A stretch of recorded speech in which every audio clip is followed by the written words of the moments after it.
ঝামেলা ছাড়াই আজকে আমি ডিম, দুধ আর পাউরুটি দিয়ে তৈরি করব মজাদার পিৎজা। আসসালামু আলাইকুম, সবাই কেমন আছেন? আশা করি সবাই ভালো আছেন। আমিও আলহামদুলিল্লাহ ভালো আছি। আজকে আমি একদমই সিম্পলভাবে খুবই মজাদার একটা পিৎজা তৈরি করে আপনাদের দেখাবো। সব মিলিয়ে পিৎজাটা তৈরি করতে সময় লেগেছে মাত্র 10 মিনিট। আর পিৎজাটা খেয়ে আপনারা কোনোভাবেই বুঝতে পারবেন না যে পাউরুটি দিয়ে তৈরি করা হয়েছে।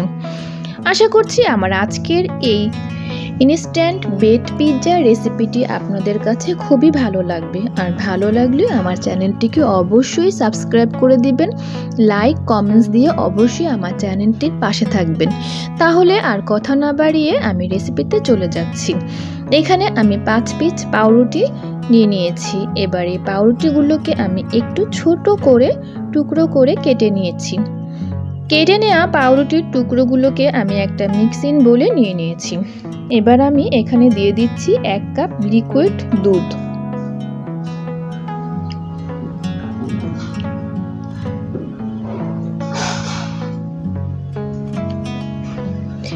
চার পিস পাউরুটির জন্য আমি 1 কাপ লিকুইড দুধ নিয়ে নিয়েছি।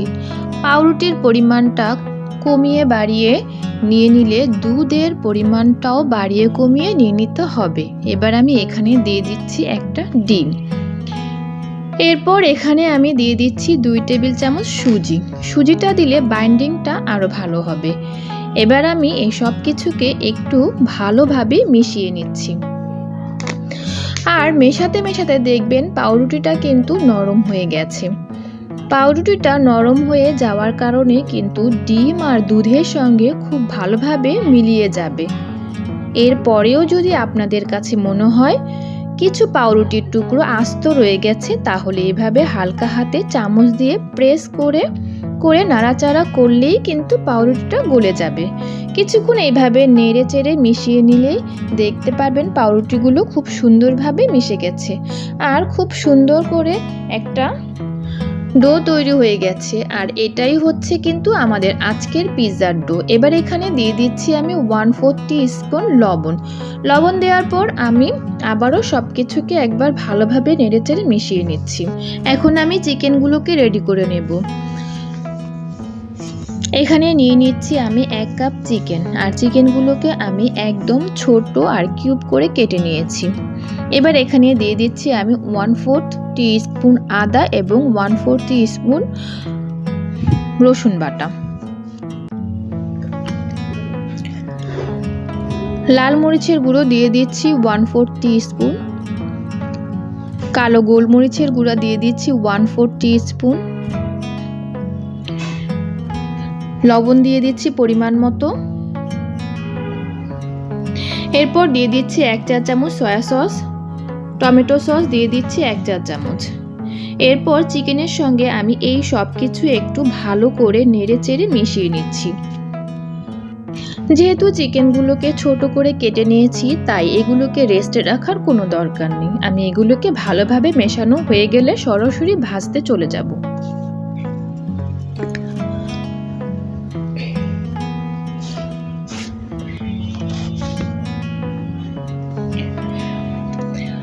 একটা প্যানে নিয়ে নিব 1 টেবিল চামচ তেল। তেলটা কিছুটা গরম হয়ে আসলে আমি চিকেনগুলোকে দিয়ে দিব। চুলার হিটটাকে হাই টু মিডিয়ামের মাঝে রেখে চিকেনগুলোকে আমি ভেজে নিচ্ছি। কম হিটে চিকেনগুলোকে ভাজা যাবে না, তাহলে কিন্তু এগুলো থেকে পানি বেরিয়ে যাবে। চিকেনগুলোকে কিন্তু অতিরিক্ত ভেজে ফেলা যাবে না, এতে করে চিকেনের মধ্যে আর কোনো জুসিনেস থাকবে না। চিকেনগুলোকে আমি প্রায় 6 থেকে 7 মিনিটের মতো ভেজে নিয়েছি। ভেজে নেওয়া হয়ে গেলে আমি এই চিকেনগুলো তুলে একটা সাইডে রেখে দেব। এবার ওই একই তেলের মধ্যে আমি দিয়ে দিব পিৎজার ডোটা। আগে থেকেই যে পাউরুটি দিয়ে ডোটা তৈরি করে রেখেছিলাম সেটা দিয়ে দিচ্ছি। এবার চামচ দিয়ে এই ডোটাকে আমি চারপাশ থেকে একটু সমান করে দেওয়ার চেষ্টা করছি। এতে করে দেখতে পিৎজার মতো একটা সুন্দর শেপে চলে আসবে। এবার আমি একটা ঢাকনা দিয়ে ঢেকে দেব 5 মিনিটের জন্য।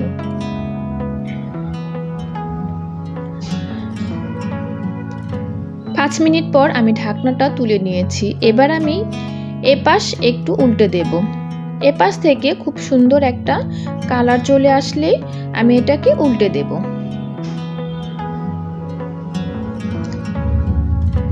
দেখতে পাচ্ছেন এপাশ থেকে সুন্দর একটা কালার চলে এসেছে। এবার আমি এখানে দিয়ে দেব 1 টেবিল চামচ টমেটো সস। আপনাদের যদি হাতের কাছে পিৎজা সস থাকে তাহলে পিৎজা সসটাই দিতে পারেন। টমেটো সসটাকে আমি চারপাশে ভালোভাবে ছড়িয়ে দিয়েছি। এরপর দিয়ে দিচ্ছি এখানে আমি মোজারেলা চিজ।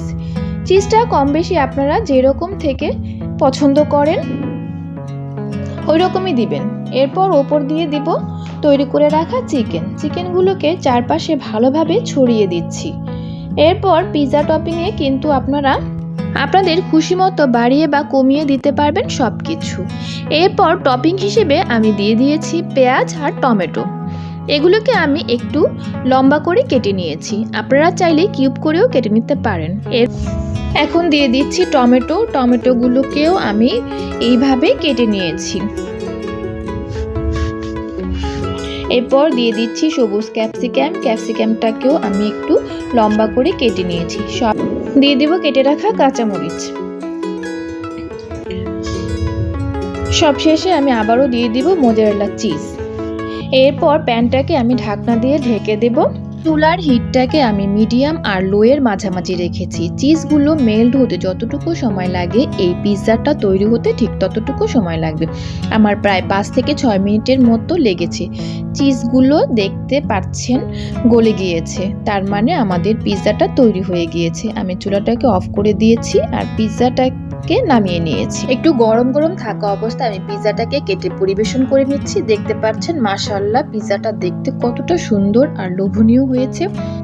এতক্ষণ ভিডিওটি দেখার জন্য সবাইকে ধন্যবাদ। সবাই ভালো থাকবেন, সুস্থ থাকবেন। আসসালামু আলাইকুম।